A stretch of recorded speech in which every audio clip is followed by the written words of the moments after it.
오늘부터 룻기서를 우리 함께 살펴보며 은혜를 나누고자 합니다. 룻기서를 여러분들 다 잘 아시죠? 룻. 성경에 보면은 여성의 이름으로 된 책이 두 권 있죠. 하나는 룻기서고 또 하나는 에스더. 에스더죠. 에스더를 보니까 에스더는 어떤 사람이었나요? 이쁜 사람이었죠. 우리 2장 10절 보니까 에스더 용모가 곱고 아리따운 처녀라. 그래서 나중에 그 왕의 아내가 되는 아주 아름다운 여인이었습니다. 외모가 빼어났어요. 사람의 외모 중요한 것 같아요. 그리고 자신의 외모를 가꾸고 관리하는 사람은 그렇지 않은 사람보다 인간관계에 있어서 좋은 점수를 받고 시작을 하죠.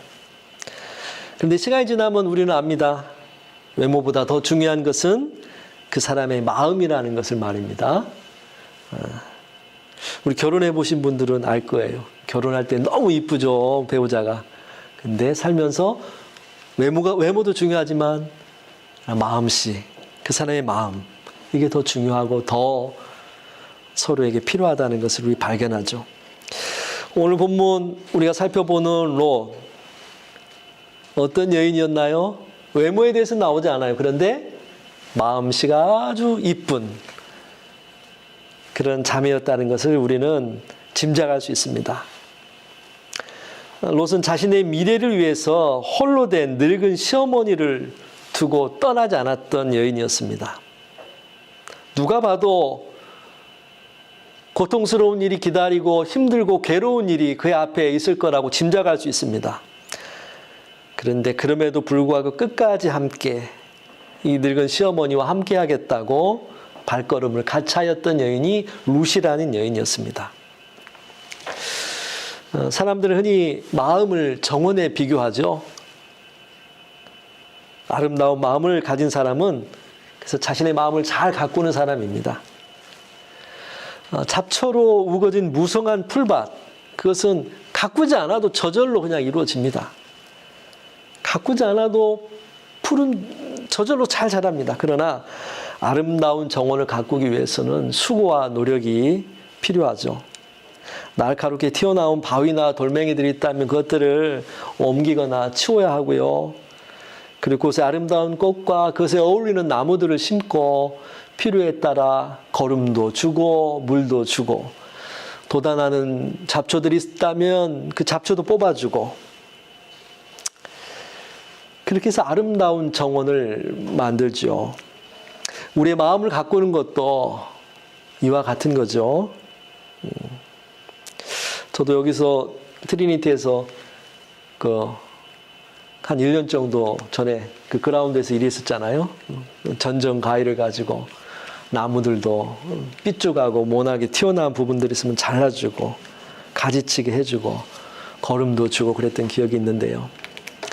바라기는 우리의 마음도 그렇게 우리가 수고로울지라도 아름답게 가꿀 수 있는 저와 여러분이 되었으면 합니다. 오늘 룻기서를 보면서 이 아름다운 마음을 가진 룻. 그런데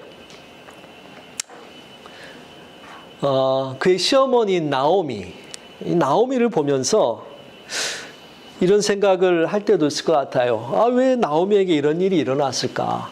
그리고 이 땅을 살아가면서 이민자로 이 땅 가운데 살아가면서 우리도 왜 이런 일이 나에게 일어났을까라는 질문을 할 때가 또 종종 있는 것 같습니다.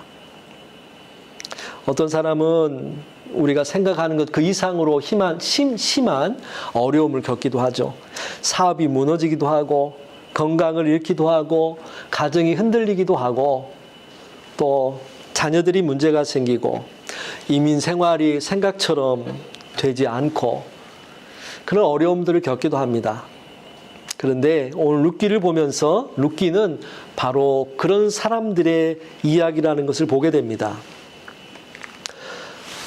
그런데 놀랍게도 이 룻기는요, 처음부터 끝까지 하나님께서 직접적으로 말씀하시는 장면이 없어요. 선지자도 나오지 않고 기적도 나오지 않습니다. 그러나 하나님 가장 조용하게, 가장 놀랍게, 가장 치밀하게 일하고 계시는 분이십니다. 첫 번째, 우리 본문을 통해서 살펴보고 싶은 것은 하나님의 말씀보다 눈앞의 현실을 따라가면 공허함이 찾아온다는 것입니다. 우리 사사기 1장, 룻기 1장 1절부터 2절 우리 함께 한번 읽어볼까요? 시작. 사사들이 취하던 때에 그 땅에 흉년이 일어나 그의 아내와 두 아들을 데리고 모압 지방에 가서 거류하였는데 그 사람의 이름은 엘리멜렉이요 그의 아내의 이름은 나오미이며 그 아들의 이름은 말론과 기련이니 유다 베들레헴 에브라다 사람이더라. 그들이 모압 지방에 들어가서 거기 살더니 본문의 시작이 어떻게 된다고요? 사사들이 치리하던 때에. 그렇죠? 룻기는 이렇게 시작하는 거예요. 사사들이 치리하던 때에. 이 한 문장만으로도 당시의 상황을 우리는 짐작해 볼 수 있습니다. 사사기 마지막 장과 마지막 절인 21장 25절 이렇게 되어 있습니다. 그때 이스라엘 왕이 없으므로 사람이 각기 자기의 소견에 옳은 대로 행하였더라. 사람마다 자기의 소견에 옳은 대로 행했다. 즉 그 시대는 어떤 시대였느냐? 하나님보다 자기의 판단을 따르던 시대였습니다. 자신의 생각이 하나님의 생각보다 앞서고 자신이 옳다고 생각하는 것이 있다면 아무리 하나님 말씀이다 하더라도 자신 옳다고 생각하는 것을 따라서 결정하며 살았던 그런 시대였던 거예요. 하나님의 뜻을 구하기보다 자기가 원하는 대로 행했던 시대가 사사기 시대였는데 바로 오늘 우리가 읽은 룻기 1장 1절은 그런 시대의 룻이 살았다라는 것을 우리에게 보여주고 있는 것입니다. 바로 그때에 이 베들레헴에 흉년이 찾아옵니다. 베들레헴. 우리 많이 들었죠. 베들레헴에서 누가 태어나셨죠? 예수님. 그렇지. 우리 은율이 오늘 아주 대답을 잘하네. 예수님이 태어난 곳이 베들레헴이죠. 이 베들레헴의 의미가 어떤 의미인지 전에 한번 나눴었는데 기억나시나요? 이 베들레헴은 떡집이라는 그런 의미가 있죠. 떡집. 베이트가 집이라는 말이거든요. 레헴이 떡빵이라는 의미가 있어요. 그래서 이 떡집을 베들레헴이라고 하는데 아이러니하게 오늘 성경 보니까 이 떡집에 떡이 없습니다. 흉년이 들었대요. 흉년이.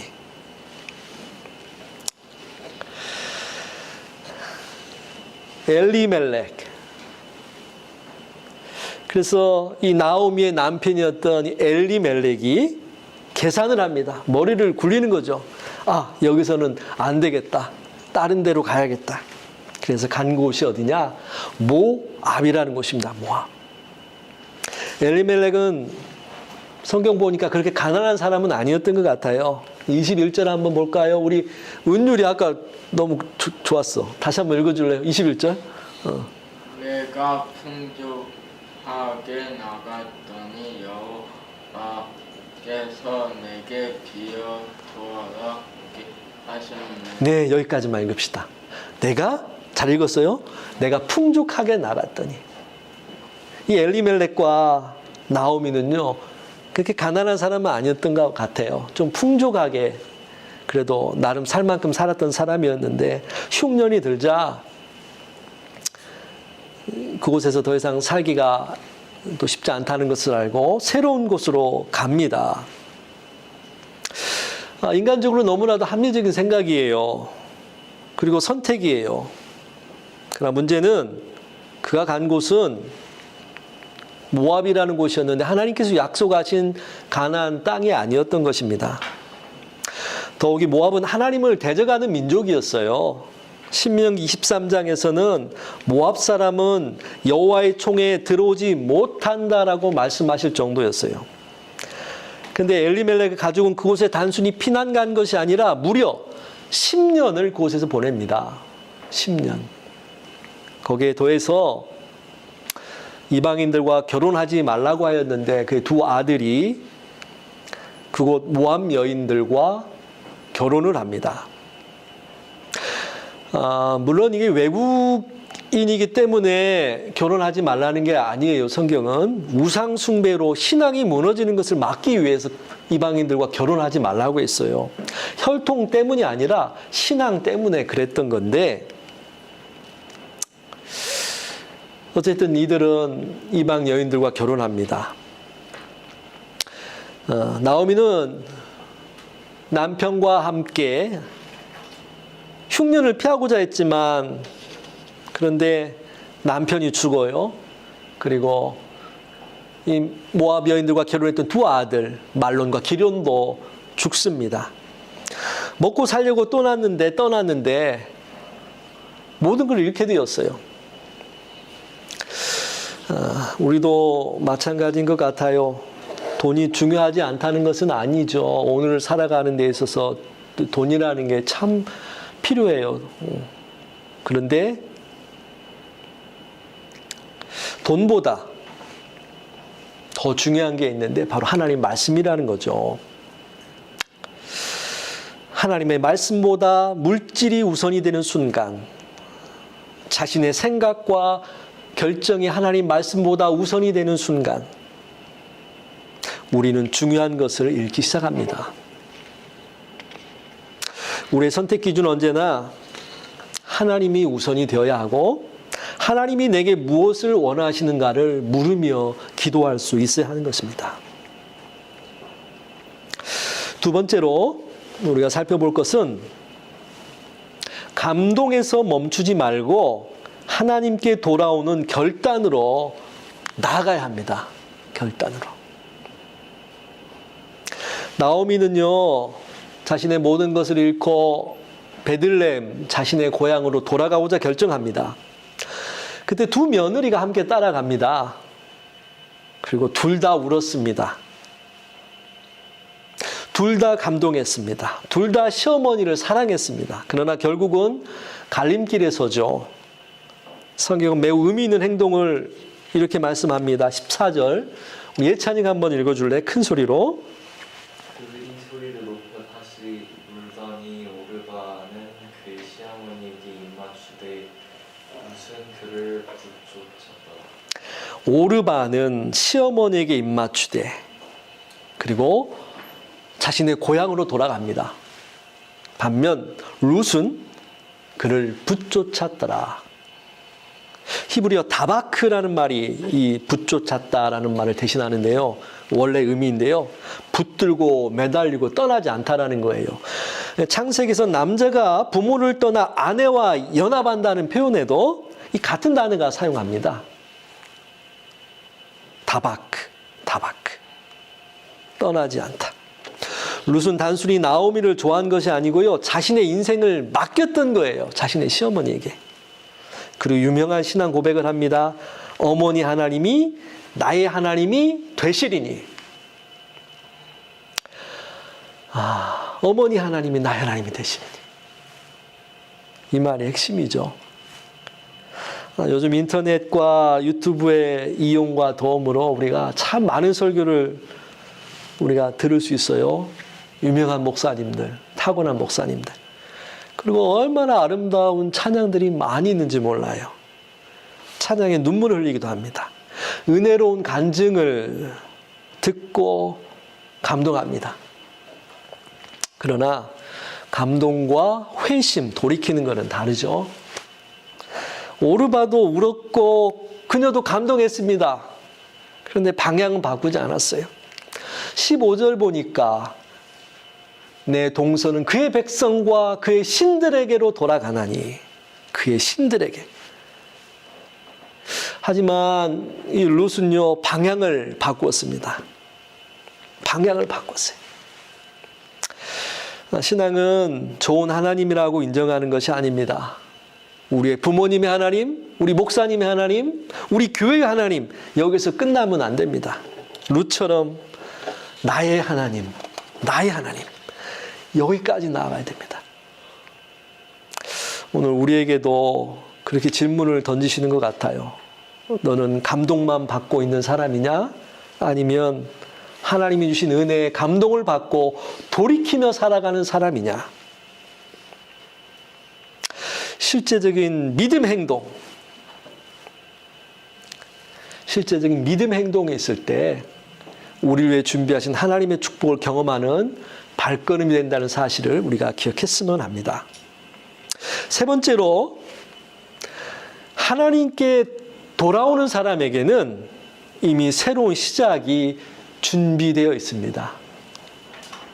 하나님께 돌아오는 사람에게는 새로운 시작이 준비되어 있습니다. 나오미는 말합니다. 20절, 21절. 우리 신이가 20절, 우리 은찬이가 21절 좀 한번 읽어줄래? 나오미가 그들에게 이르되 나를 나오미라 부르지 말고 나를 마라라 부르라. 이는 전능자가 나를 심히 뵙게 하셨음이니라. 내가 풍족하게 나왔으니 여호와께서 내게 비어 돌아오게 하시느니라. 여호와께서 나를 증거하셨고 전능자가 나를 괴롭게 하셨거늘 너희가 어찌 나를 나오미라 부르느냐. 네. 이 나오미가 말을 하는데 그녀는 솔직한 심정으로 이렇게 얘기한 겁니다. 그녀는 남편을 잃었고요. 두 아들마저 잃었어요. 그랬으니 얼마나 그 고통스럽고 상심이 컸을까요? 그럼 그는 우리가 말로 다 표현을 못할 거예요. 미래를 잃었습니다. 그녀는. 이제 홀로 서야 합니다. 당시의 사회에서 여성 혼자 살아간다는 것은 결코 쉬운 일이 아니었어요. 오늘날처럼 남녀 평등의 사회가 아니었고요. 남자들이 사회의 주축이 돼서 사회를 움직이는 그런 사회였습니다. 그래서 여자 혼자 토지를 자유롭게 경작하거나 생계를 꾸려나가기가 무척 어려웠고, 남편을 잃은 과부라고 우리가 표현을 하겠습니다. 과부는 공동체 안에서 가장 보호가 필요한 계층의 사람 중 한 사람이었어요. 그래서 하나님은 율법을 통해 그 곡식을 추수할 때 그들이 이삭을 줍게, 그 흘리는 떨어지는 남은 이삭을 주어서 생활을 할 수 있도록, 또 11조 일부를 과부와 나그네에게 나누라고 그러한 것들을 말씀하셨어요. 신명기에 보면 너의 지계석, 땅과 땅을 표시하는 지계석이 있는데 그것을 옮기지 말라고 하죠.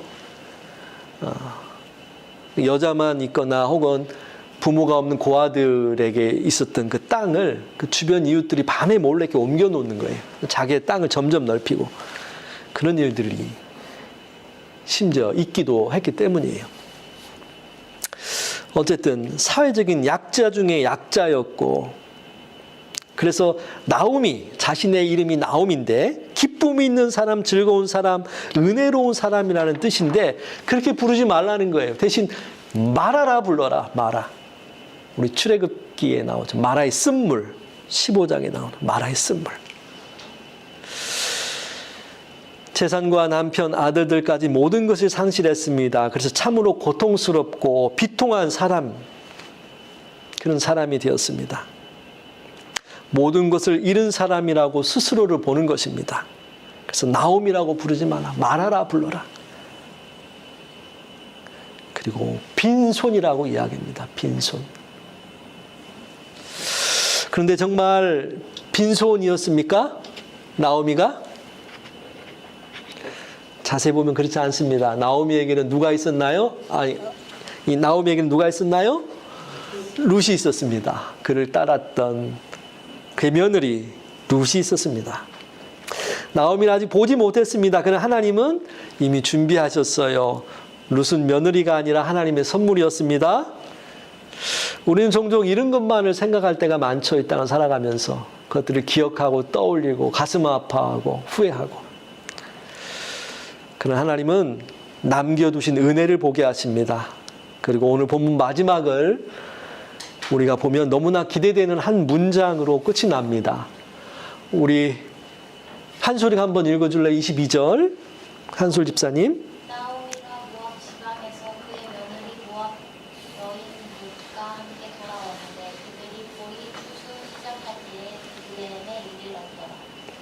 네, 그들이 보리추수 시작할 때 베들레헴에 이르렀더라.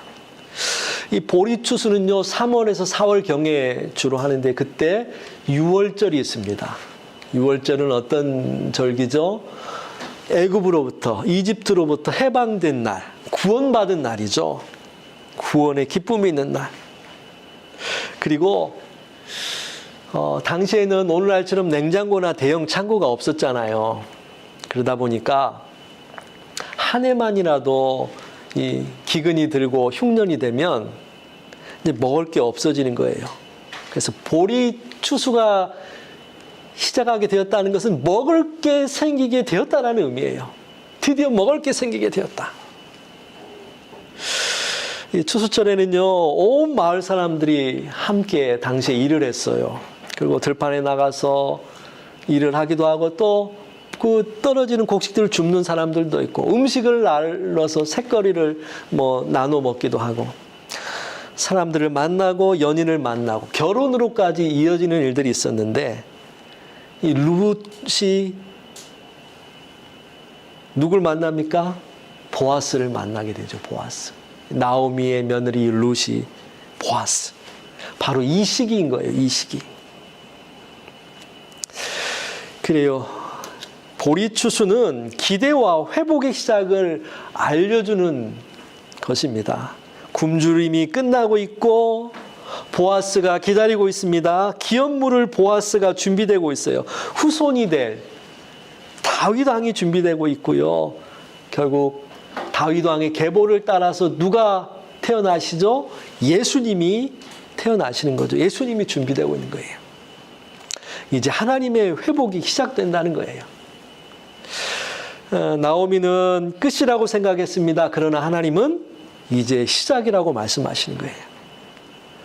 하나님 언제나 우리의 절망보다 먼저 일하시는 분이십니다. 우리가 하나님의 손길을 보지 못할 뿐인 거죠.